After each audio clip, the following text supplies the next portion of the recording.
Several years ago, I worked under a boss who was a textbook definition of a toxic, arrogant, and manipulative control freak. The kind of man who thrived on power, prying into people's personal lives, and pulling strings just to watch others squirm.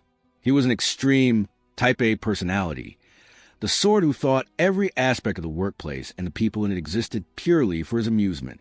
Married to another employee, he had no moral compass whatsoever and was notoriously unfaithful, wearing his infidelity almost like a badge of honor. His twisted hobby made him even worse. He loved taking photographs of himself with his various conquests, often in compromising and explicit situations, and then flaunting those pictures around the production floor like trophies, showing anyone who would look and bragging about his conquests as if it made him some kind of legend.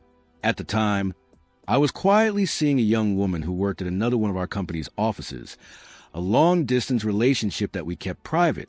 But when we found out, something in his controlling nature clicked. He couldn't resist meddling. On his next trip to that office, he tried to charm and pressure my girlfriend into sleeping with him. She flat out rejected him, which bruised his overinflated ego. That rejection was something he couldn't forgive, so he retaliated the only way a petty, vindictive man like him knew how, by fabricating lies about her and orchestrating her firing. It was infuriating, but I knew that immediate retaliation wasn't the answer. Instead, I chose patience. I knew exactly where his Achilles heel was. Those photographs. They were his pride, his secret stash, but also his greatest liability. He couldn't risk keeping them at home, where his wife, a blonde, might stumble upon pictures of him with other women, most of whom had dark or red hair. He kept them hidden in his office, and I filed that fact away like a loaded weapon waiting for the right moment. That moment came one quiet Saturday when I was working overtime. The cleaning lady came through as usual, and when she unlocked his office to tidy up, I slipped inside under the pretense of taking measurements from some drawings. She simply told me to shut the door when I was done and moved on to clean other departments. As soon as I was alone, my heart was pounding, but my mind was focused. I went straight to his desk, pulling open drawer after drawer until I hit pay dirt. There, tucked all the way in the back, was a thick, hidden stack of photographs, for inches high, the incriminating collection he treasured so much.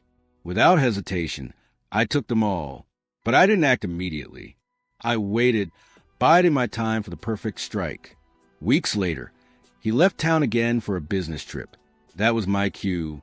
During lunch, I selected about a dozen of the most damning photos, each one showing him clearly mid-act with 4 different women, every single one with hair colors that screamed not his wife. Then I drove to the town where he lived, went to the nearest post office to his home, and, with no return address, mailed the pictures directly to his wife. I didn't add a note, didn't need to. The images spoke of themselves, louder than any accusation ever could. What happened next was poetic justice in its purest form. His wife divorced him swiftly and savagely, armed with undeniable evidence. Her lawyer tore through his finances like a buzzsaw, leaving him stripped of much of what he had built, both materially and socially. His reputation was in tatters, his marriage gone, his smug aura completely shattered. And the sweetest part? My girlfriend, the woman he tried to destroy, stood by my side through it all. Today, she's my wife, and we've long since moved on from the bitterness of that chapter. But every so often, when the topic of karma comes up, we exchange a knowing glance, silently remembering that day justice was served in the most satisfying way imaginable.